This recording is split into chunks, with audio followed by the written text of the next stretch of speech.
Hello guys, ഈ പ്രാവശ്യത്തെ വിഷു എല്ലാവരുടെ കൂടെ ആഘോഷിക്കണമെന്ന് മുത്തശ്ശി അങ്ങ് തീരുമാനിക്കുകയാണ്. അങ്ങനെ ആരെയും അറിയിക്കാതെ സർപ്രൈസ് ആയിട്ടാണ് മുത്തശ്ശിയുടെ ഇന്നത്തെ എൻട്രി. മുത്തശ്ശിയുടെ വരവിന് പിന്നിൽ വേറൊരു കാര്യം കൂടി ഉണ്ട് കേട്ടോ. ഈ പ്രാവശ്യത്തെ വരവ് കുറച്ചധികം നാളെ നിൽക്കാൻ വേണ്ടിയാണ്. അതായത് ചന്ദ്രമതിയെ ഒരു പാഠം പഠിപ്പിക്കണം, രേവതിയെ ചന്ദ്രമതി മരുമകളായി അംഗീകരിക്കണം. ഇതാണ് മുത്തശ്ശിയുടെ മനസ്സിലെ ലക്ഷ്യം. പിന്നെ കുറച്ചു ദിവസം മകന്റെയും കൊച്ചുമക്കളുടെയൊക്കെ കൂടെ ഒന്ന് താമസിക്കണം. ഇതിനു വേണ്ടിയിട്ടാണ് മുത്തശ്ശി അവിടേക്ക് വരുന്നത്. എന്തായാലും നമുക്ക് എപ്പിസോഡ് സ്റ്റാർട്ട് ചെയ്യാം. ആദ്യം തന്നെ കാണിക്കുന്നത് ചന്ദ്രയും രവിയാണ്. ചന്ദ്ര രവിയേട്ടനോട് വന്നിട്ട് പറയുന്നുണ്ട്, രവിയേട്ട ദേ ഈ ചായ കുടിക്ക്. ഇതെന്താ, അതിന് ഞാൻ ചായ ചോദിച്ചില്ലല്ലോ. ഓ, എനിക്ക് ഇദ്ദേഹത്തിന്റെ മനസ്സറിയാം. ചോദിക്കാതെ തന്നെ ഇദ്ദേഹത്തിന് ഇപ്പൊ ചായ വേണമെന്നുള്ളത് എനിക്കറിയായിരുന്നു. അതിനെനിക്ക് ചായ വേണ്ട ചന്ദ്രേ. ഇപ്പൊ രേവതി മോൾ ഒരു ജ്യൂസ് കൊണ്ടു തന്നേ ഉള്ളൂ. അത് കുടിച്ചിട്ട് വയറാകെ നിറഞ്ഞിരിക്കുക. ഇനി ഈ ചായ എനിക്ക് കുടിക്കാൻ തന്നെ തോന്നില്ല. രവിയേട്ടാ, നിങ്ങൾ എന്താ ഇങ്ങനെയൊക്കെ പറയുന്നത്? ഞാൻ കഷ്ടപ്പെട്ട് ഒരു ചായ ഇട്ടോണ്ട് വന്നിട്ട്. അല്ല, അപ്പൊ ഇത് രേവതി മോൾ ഉണ്ടാക്കിയ ചായയല്ലേ? അതെന്താ രവിയേട്ടാ, അവക്ക് മാത്രം ചായ ഇടാൻ പറ്റത്തുള്ളൂ? എനിക്ക് എന്റെ ഭർത്താവിന് സ്നേഹത്തോടൊന്നും ഉണ്ടാക്കി കൊണ്ടുതരാൻ പറ്റത്തില്ലേ? അല്ല, അതിന് നീ ഇപ്പൊ അടുക്കളയിൽ കയറിയിട്ട് ഒരുപാട് നാളായില്ലേ? ഒരു ചായ പോലും നീ നിന്റെ കൈകൊണ്ട് ഈ അടുത്തൊന്നും എനിക്ക് ഇട്ട് തന്നിട്ടില്ല. രേവതി മോളാണ് ഇപ്പൊ അടുക്കള ഭരണം മുഴുവനും. അതുകൊണ്ടാ ചന്ദ്രൻ ഞാൻ അങ്ങനെ ചോദിച്ചത്. ഓ, അവൾ ഇദ്ദേഹത്തെ നേരത്തെ തന്നെ കുപ്പിയിലാക്കി വെച്ചേക്കുവാ. എടോ ചന്ദ്രേ, നീ എന്തീ ആലോചിക്കുന്നത്? അത് പിന്നെ രവിയേട്ടാ, അവളുടെ കാര്യം വിട്. ചന്ദ്രേ, നിനക്ക് എന്നോട് എന്തോ പറയാനുണ്ട്. വളച്ചുകെട്ടില്ലാതെ കാര്യം പറയാൻ നോക്ക്. എനിക്ക് ഒട്ടും സമയമില്ല. അതിനിങ്ങനെ ഓരോന്ന് എന്റെ കണ്ണിപ്പൊടിയിരിക്കാൻ വേണ്ടി ഉണ്ടാക്കിക്കൊണ്ടെന്ന് ബുദ്ധിമുട്ടാവാൻ നിൽക്കണ്ട. എന്തൊക്കെ രവിയേട്ട ഈ പറയുന്നത്? ഞാൻ രവിയേട്ടന്റെ കണ്ണിപ്പൊടിയിട്ടെന്നോ? പിന്നെ നീ ഇപ്പൊ എന്താ ഈ ചെയ്തോണ്ടിരിക്കുന്നത്? നിനക്ക് എന്തെങ്കിലും പറയാനുണ്ടെങ്കിൽ അത് പെട്ടെന്ന് പറ ചന്ദ്രേ. ഞാൻ പറയാം രവിയേട്ട, വിഷു ഒക്കെ അല്ലേ വരുന്നത്. അപ്പോ എല്ലാവർക്കും വിഷുക്കൂടി എടുക്കണ്ടേ? അല്ല, ഇത് തന്നെയാണ് നീ പറയാൻ വന്നത്? അതെന്താ രവിയേട്ടന് അങ്ങനെ ചോദിക്കാൻ കാരണം? അല്ല, ഇതിപ്പോ സ്വാഭാവികല്ലേ. ഇത് പറയാൻ എന്തിനാ ഇങ്ങനെ മടിക്കുന്നത്? അത് പിന്നെ രവിയേട്ട, സാധാരണ നമ്മള് വീട്ടിലുള്ളവർക്ക് മാത്രമല്ലേ വിഷുക്കൂടി എടുക്കാറ്. അതെ, അതങ്ങനെ തന്നെയാണല്ലോ വേണ്ടത്. അതല്ല രവിയേട്ട, ഈ പ്രാവശ്യം നമുക്ക് വേറെ 4 പേർക്കും കൂടി എടുക്കണം. വേറെ 4 പേർക്കോ? അതാരാ? അതൊക്കെയുണ്ട് ചന്ദ്രേ. നമ്മുടെ കയ്യിൽ അതിനു മാത്രം കാശൊന്നും എടുക്കാനില്ലല്ലോ. പിന്നെ വീട്ടിലുള്ള എല്ലാവർക്കും എടുക്കുന്നത് അതൊരു സന്തോഷാ.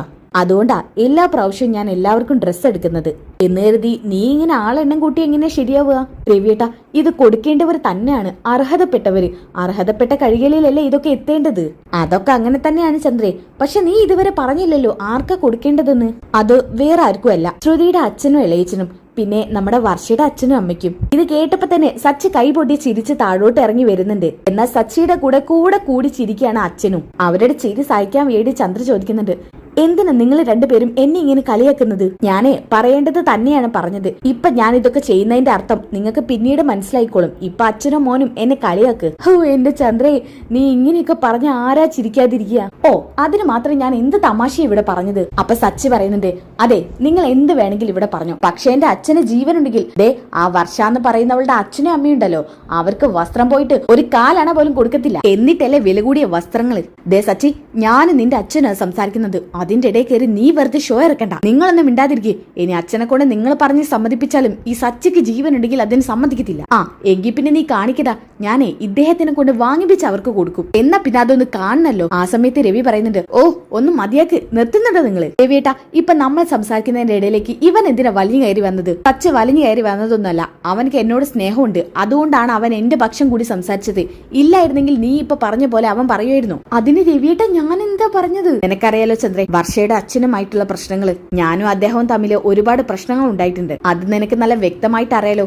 ഇപ്പോഴും സ്വന്തം മകളെ അദ്ദേഹം അംഗീകരിച്ചിട്ടില്ല. വർഷയുടെ അമ്മയാ ഇപ്പോഴും അവളുടെ കാര്യങ്ങളൊക്കെ സാധിപ്പിക്കാൻ വേണ്ടി ഇങ്ങോട്ട് വരുന്നത്. അല്ലാതെ അയാൾ ഇന്ന് വരെ ഈ വീട്ടിലോട്ട് വന്നിട്ടില്ല. അങ്ങനെ ഒരാൾക്ക് വസ്ത്രം എടുത്താൽ അയാൾ അത് സ്വീകരിക്കുവോ? ഇനി സ്വീകരിച്ചെന്നിരിക്കട്ടെ, പക്ഷെ ഒരിക്കലും അയാൾ ആ വസ്ത്രം ധരിക്കില്ല.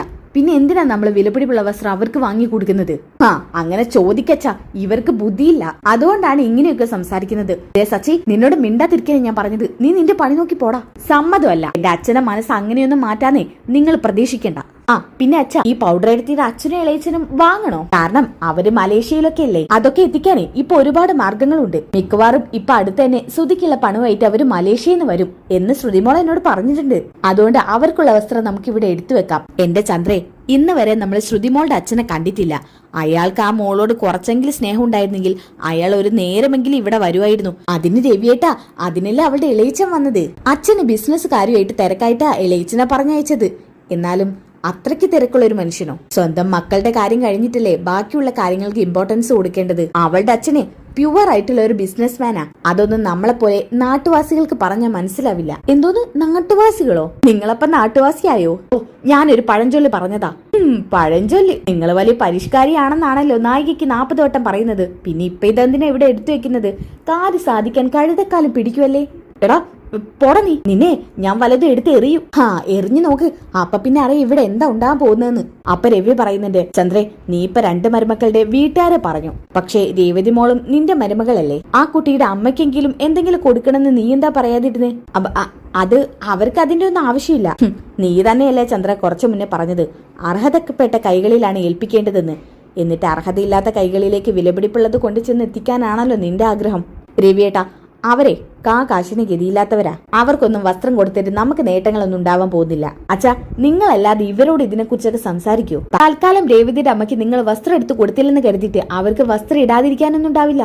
ദേ രവേട്ട, ഇവൻ പറയുന്നത് കേട്ടില്ലേ? പിന്നെ എങ്ങനെയാ അവർക്കൊക്കെ വസ്ത്രം എടുത്ത് കൊടുക്കാൻ തോന്നുക? അപ്പൊ പിന്നെ നീ പറഞ്ഞത് നല്ല കാര്യമാണോ? ശരി, അവളുടെ അമ്മയ്ക്കും കൂടി വസ്ത്രം എടുത്ത് കൊടുത്താൽ തീരുമല്ലോ. ഒരു 300-400 രൂപ വില വരുന്ന ഒരു സാരി എടുത്ത് കൊടുത്താൽ മതി. അപ്പൊ സച്ചി പറയുന്നുണ്ട്, ദേ അച്ഛാ, അമ്മ പറയുന്ന കേട്ടോ. ചന്ദ്രേ, അതൊക്കെ ഞാൻ തീരുമാനിച്ചോളാം.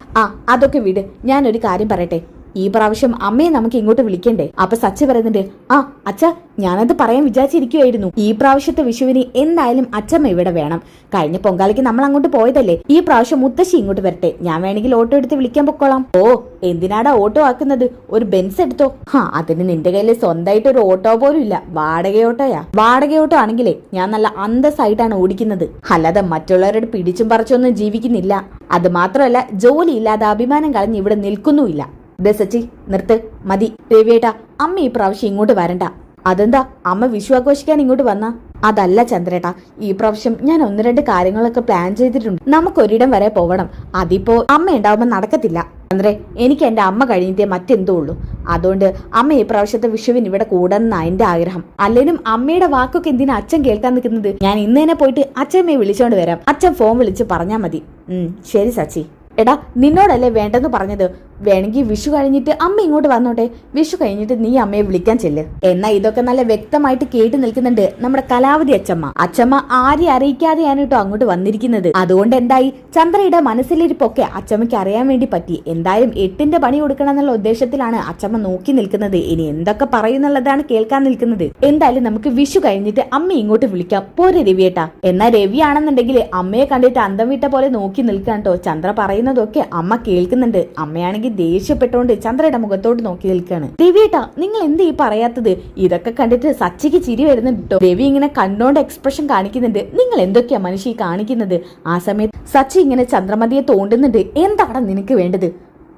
അങ്ങോട്ടൊന്ന് നോക്ക്. അതും പറഞ്ഞ് ചന്ദ്രമതി നേരെ നോക്കുന്നത് അച്ചമ്മയുടെ അടുത്തോട്ടാണ്. അച്ചമ്മ ദേഷ്യം പിടിച്ചോണ്ട് ചന്ദ്രമതിയെ നോക്കി നിൽക്കാണ്. അയ്യോ അമ്മ! ഇത് കേട്ടപാടത്തിന് കാർക്കിച്ച് തുപ്പുന്നുണ്ട് അച്ചമ്മ. ആരാടി നിന്റെ അമ്മ? ഞാനോ? അയ്യോ, അമ്മയില്ലാതെ പിന്നെ ആരാ? നിർത്തടി. നീ ഇപ്പൊ ഇവിടെ കിടന്ന് അവതരിപ്പിച്ചതൊക്കെ ഞാൻ നന്നായിട്ട് കേട്ടിട്ടുണ്ട്. നിന്റെ മനസ്സിലിരിപ്പ് ഇതായിരുന്നെങ്കിലേ ഞാൻ കുറച്ച് കഴിഞ്ഞിട്ടേ ഇവിടുന്ന് പോകുന്നുള്ളൂ. ഞാൻ ഇവിടെ വന്ന് താമസിച്ച നിനക്ക് ബുദ്ധിമുട്ടാണ് അല്ലടി? അപ്പൊ രവി പറയുന്നുണ്ട്, അമ്മേ ചന്ദ്ര. രവി നിർത്ത്. ഇവളുടെ പക്ഷം കൂടി നീ എന്റെ അടുത്ത് സംസാരിക്കാൻ നിൽക്കല്ലേ. അമ്മേ, ചന്ദ്ര കണ്ടില്ല അമ്മ വന്നത്. കണ്ടില്ലെന്ന് കരുതിയിട്ട് ഞാൻ വന്നത് അവക്ക് ഇഷ്ടമായിട്ടില്ലെന്നാ തോന്നുന്നത്. അയ്യോ, അമ്മ വന്നത് എനിക്ക് ഇഷ്ടപ്പെടാതിരിക്കോ? പിന്നെ ഞാൻ 1-2 സ്ഥലത്ത് പോവാൻ പ്ലാൻ ഇട്ടിരുന്നു. അങ്ങനെ ആകുമ്പോൾ അമ്മ ഇവിടെ വന്നാൽ അമ്മയ്ക്ക് അത് ബുദ്ധിമുട്ടാവില്ലെന്ന് കരുതിയിട്ടാ ഞാൻ അങ്ങനെ രവിയേട്ടനോട് പറഞ്ഞത്. അല്ലാതെ എനിക്ക് അമ്മയോട് സ്നേഹമില്ലായിട്ടല്ല. അയ്യോടാ, എന്തൊരു നല്ല സ്നേഹമുള്ള മരുമകള്. എടി, നിന്നെ ഞാനാ കണ്ടുപിടിച്ചത്. പക്ഷെ അന്നൊക്കെ നീ നല്ലൊരു കുടുംബിനിയായിരുന്നു. ഇന്ന് അങ്ങനെയല്ല. നീ സ്വത്തിനും പണത്തിനും പിന്നാലെ ഓടി നടക്കുക. അതിന്റെ ഇടയിലെ നല്ലത് ഉപദേശിക്കുന്ന വയസ്സായവരെയൊന്നും നിനക്ക് പറ്റത്തില്ല. എന്താ അമ്മേ, വന്ന പാടെ തന്നെ എന്നെ വഴക്ക് പറയാണോ? പിന്നെ വഴക്ക് പറയാതെ വരുമ്പോ തന്നെ ഞാൻ കേൾക്കുന്നത് ഇതല്ലേ? ഞാൻ പറഞ്ഞല്ലോ അമ്മേ, അമ്മയ്ക്ക് ബുദ്ധിമുട്ടാവണ്ടെന്ന് കരുതിയിട്ടാണ് ഞാൻ അങ്ങനെയൊക്കെ ചെയ്തതെന്ന്. അല്ലാതെ നിനക്ക് ഞാൻ വരുന്നത് ഇഷ്ടമില്ലായിട്ടല്ല. അമ്മേ, ഇത്ര ദൂരമൊക്കെ വന്നതല്ലേ, അവിടുത്തെ വിശേഷമൊക്കെ എനിക്ക് അറിയണം. അമ്മ ഇവിടേക്കിരിക്കി. മോനെ രവി, നിന്നെ കാണാനുള്ള ആകാംക്ഷയിലാ ഞാൻ ഇങ്ങോട്ട് വന്നത്. വിഷുവിനെ ഈ പ്രാവശ്യം നിന്റെ കൂടെ കൂടാലോ എന്നുള്ള ആഗ്രഹത്തിലാ ഞാൻ ഇങ്ങോട്ട് വന്നത് മോനെ. അല്ലാതെ നിങ്ങളെ ആരും ബുദ്ധിമുട്ടിക്കാനല്ല. അച്ഛമ്മ വരുന്നതിൽ നമുക്കെന്താ ബുദ്ധിമുട്ട്? അച്ഛമ്മ ഒരു വാക്ക് പറഞ്ഞിരുന്നെങ്കിൽ ഞാൻ നിന്റെ ഓട്ടോ ആയിട്ട് അങ്ങോട്ട് എത്തില്ലായിരുന്നോ? ഓട്ടോയോ? ഞാൻ പുറത്ത് വരുമ്പോ ഒരു ഓട്ടോ കണ്ടല്ലോ. അത് ആരുടെ ഓട്ടോയാ? ഇത് കേട്ടപ്പോ ചന്ദ്രമതി ഗോള് കിട്ടിയ മട്ടിൽ പറയുന്നുണ്ട്. അയ്യോ അമ്മ, അതൊന്നും അറിഞ്ഞില്ല അല്ലേ? ഇവനെ ഇങ്ങനെ കഷ്ടപ്പെട്ട് വാങ്ങിക്കൊടുത്ത ആ കാറെ വിറ്റ് തൊലച്ച്. സച്ചി, ഞാൻ എന്താ കേൾക്കുന്നത്? നീ എന്തിനാ കാറ് വിറ്റത്? ആധാരം പണയപ്പെടുത്തിയല്ലേ നിനക്ക് ആ കാറ് വാങ്ങി തന്നത്. എന്നാ മറുത്തൊന്നും പറയാൻ കഴിയാതെ സച്ചി തലതാഴ്ത്തി നിൽക്കുകയാണ് കേട്ടോ. അപ്പൊ ചന്ദ്രമതി പറയുന്നുണ്ട്, കേട്ടല്ലോ അമ്മേ, കണ്ടല്ലോ, ഇവൻ ഇങ്ങനെ തലതാഴ്ത്തി നിൽക്കണമെന്നുണ്ടെങ്കിൽ ഇവന്റെ ഭാഗത്ത് തന്നെയാ തെറ്റ്. ഇവനെ കുടിക്കാൻ വേണ്ടിയായിരിക്കും ഇവൻ ആ കാറ് വിറ്റത്. ചന്ദ്രേ നിർത്ത്, ഞാൻ അവനോട് ചോദിക്കുന്ന കേട്ടില്ലേ നീ? അതിന്റെ ഇടയിൽ കൂടെ നീ വലിയ ആളാവാൻ നിൽക്കണ്ട. മോനെ സച്ചി, നീ നല്ലതല്ലാത്തതൊന്നും ചെയ്യില്ലെന്ന് എനിക്കറിയാം. എന്താ മോനെ ആ കാറ് വിൽക്കാൻ കാരണം? അപ്പൊ രവി പറയുന്നുണ്ട്, അമ്മേ അതൊക്കെ അമ്മയോട് പറയാം. എന്തായാലും സച്ചിൻ നല്ലൊരു കാര്യത്തിന് ആ കാറ് വിറ്റത്. ആ എന്ത് പറഞ്ഞാലും അച്ഛൻ മോൻക്ക് സപ്പോർട്ടാ. പിന്നെ എങ്ങനെ ഇവന് ഇത്ര കേടുവരാതിരിക്കുക? പ്രത്യേകിച്ച് അച്ഛന്റെ വാത്സല്യം മാത്രമേ ഇവന് കിട്ടിയിട്ടുള്ളൂ. അതുകൊണ്ട് ഇവൻ ഇങ്ങനെ ആയിപ്പോയത്. ഇത് കേട്ടപ്പോ മുത്തശ്ശി പറയുന്നുണ്ട്, ഓ ബാക്കി രണ്ടുപേരും നല്ല മക്കളും, അവരെ പ്രത്യേകിച്ച് നീ മാത്രം വളർത്തിയതാണല്ലോ. അതുകൊണ്ടായിരിക്കും നിന്റെ മക്കൾ ഇത്രയും നല്ല സ്വഭാവക്കാരായി പോയത്. വായിൽ വിരലിട്ടാ കടിക്കാത്ത മക്കള്. അത് പിന്നെ അമ്മ എന്താ അങ്ങനെ പറഞ്ഞത്? അവര് ചെയ്തു വെച്ചൊക്കെ നീ ഒരു നിമിഷം കൊണ്ട് മറക്കുന്നു. എന്നാ സച്ചി എന്തെങ്കിലും ചെയ്യുന്നുണ്ടെങ്കിൽ നീ അത് കാലകാലം നിന്റെ മനസ്സിലിട്ടുകൊണ്ട് നടക്കുക. ഇതിന് മാത്രം എന്ത് തെറ്റാ സച്ചി നിന്നോട് ചെയ്തത്? ഇവനെ നീ നൊന്ത് പ്രസവിച്ചത് തന്നെയല്ലേ? പിന്നെ എന്താടി നിനക്ക് ഇത്ര കുഴപ്പം? എന്റെ സച്ചിമോൻ എന്തെങ്കിലും ചെയ്തിട്ടുണ്ടെങ്കിൽ അതിന് പിന്നിൽ എന്തെങ്കിലും വ്യക്തമായ കാരണം ഉണ്ടായിരിക്കും. അല്ലാതെ നീ വളർത്തിയ നിന്റെ മക്കൾ ചെയ്യുന്നത് പോലെയൊന്നും ഇവൻ ചെയ്യത്തില്ല. എന്നാ ഇത് കേട്ടോണ്ടാണ് വർഷ വരുന്നത്. എന്താ മുത്തശ്ശി ഇത്? കയറി വരുമ്പോ തന്നെ ഞങ്ങളെ കുറിച്ചാണല്ലോ ഇങ്ങനെ മോശമായിട്ട് സംസാരിക്കുന്നത്. ഞങ്ങൾക്കൊരു തെറ്റ് ചെയ്യേണ്ടി വന്നു, അത് അംഗീകരിച്ച് ഞങ്ങൾ ഏറ്റു മാപ്പും പറഞ്ഞു. ഇനിയും എന്തിനാ അതിന്റെ പേരിൽ ഈ അമ്മയും ഞങ്ങളെയൊക്കെ ഇങ്ങനെ കുറ്റിപ്പെടുത്തുന്നത്? മോളെ, നിന്നോട് എനിക്ക് ഒരു ദേഷ്യമില്ല. പക്ഷേ ഈ നിൽക്കുന്ന നിന്റെ അമ്മായിയമ്മയുണ്ടല്ലോ, അവൾ എന്നെ നോവിക്കുന്ന രീതിയിൽ സംസാരിച്ചതുകൊണ്ട് മാത്രമാണ് ഞാൻ നിങ്ങളെ പേര് ഇവിടെ എടുത്തിടേണ്ടി വന്നത്. എന്തായാലും ഞങ്ങൾ ഒന്നിന്റെ പേരിലേക്ക് എടുത്തിടണ്ട. മുത്തശ്ശിക്ക് ഒരു അല്പം കൂടുതലാ. എല്ലാവരും പ്രായത്തിന്റെ പക്വത കാണിക്കണം. ഇല്ലെങ്കിലേ ചിലപ്പോൾ മറ്റുള്ളവരുടെ കയ്യിൽ നിന്ന് എന്തെങ്കിലുമൊക്കെ കേട്ടെന്നിരിക്കും. ആ സമയത്ത് സച്ച പറഞ്ഞിട്ട്, എന്തടി എന്താ നീ പറഞ്ഞത്? നീ എന്റെ അച്ഛമ്മയോട് എതിർത്ത് സംസാരിക്കൂടി? ആ വേണ്ടി വന്നാൽ ഞാൻ അതും ചെയ്യും. എന്നോട് റൂഡായിട്ട് സംസാരിക്കുന്നവരോട് ഞാൻ തിരിച്ചും അതുപോലെ പ്രതികരിക്കും. അത് എത്ര പ്രായത്തിന് മുതിർന്നവരായാലും. അച്ഛമ്മയോട് എനിക്ക് ഒരു ദേഷ്യമില്ല. പക്ഷെ ഞങ്ങൾ ഇങ്ങനെ തലം കഴുത്തിക്കെട്ടി സംസാരിക്കരുത്. അത് ഞങ്ങൾക്ക് ഇഷ്ടമല്ല. അച്ഛമ്മ ഇവളെ സച്ചി നിർത്ത്. ആ കുട്ടി പറഞ്ഞതിൽ കാര്യമുണ്ട്, അതുകൊണ്ട് ഞാൻ അംഗീകരിക്കുന്നു. അപ്പൊ രവി ഇതൊക്കെ കേട്ടിട്ട് മനസ്സ് വിഷമിച്ച് ഇങ്ങനെ നിൽക്കുന്നുണ്ട് കേട്ടോ. അച്ഛമ്മ പറയുന്നുണ്ട്, മോൻ ഇതൊന്നും കണ്ട് വിഷമിക്കണ്ട. അമ്മക്ക് ഇതൊന്നും ഒരു വിഷമമല്ല. എന്റെ കൂടെ കൂടണം, 1-2 ദിവസം നിൽക്കണം, അത്രയും ഞാൻ ആഗ്രഹിച്ചുള്ളൂ. അത് കഴിഞ്ഞാൽ ഞാൻ അങ്ങ് പോവും. പിന്നെ എനിക്ക് 1-2 ഉദ്ദേശം കൂടിയുണ്ട്. അത് നടത്തി കഴിഞ്ഞാൽ അന്ന് ഞാൻ ഇവിടുന്ന് ഇറങ്ങും. അമ്മേ, ഞാൻ കുഴപ്പമൊന്നും ഇല്ല മോനെ. ഇതൊക്കെ എല്ലാ കുടുംബത്തിലും സർവ്വസാധാരണമാണ്. ഓക്കെ, ഇനി എന്തായാലും നല്ല കിടിലൻ ത്രില്ലടിപ്പിക്കുന്ന എപ്പിസോഡാണ് കേട്ടോ. ചന്ദ്രമതി ഇട്ട് പൊരിക്കുന്ന എപ്പിസോഡാണ്. അപ്പൊ ആ എപ്പിസോഡ് ഇന്ന് തന്നെ അപ്ലോഡ് ചെയ്യും കേട്ടോ. അപ്പൊ അത് കിട്ടാൻ വേണ്ടി ചാനൽ സബ്സ്ക്രൈബ് ചെയ്യുക, വീഡിയോ ലൈക്ക് ചെയ്യുക, നെക്സ്റ്റ് എപ്പിസോഡ് ഒന്ന് കമന്റ് ചെയ്യുക. അടുത്ത വീഡിയോയിൽ കാണുന്നവരിക്കും എല്ലാവർക്കും ബൈ ഗായ്സ്.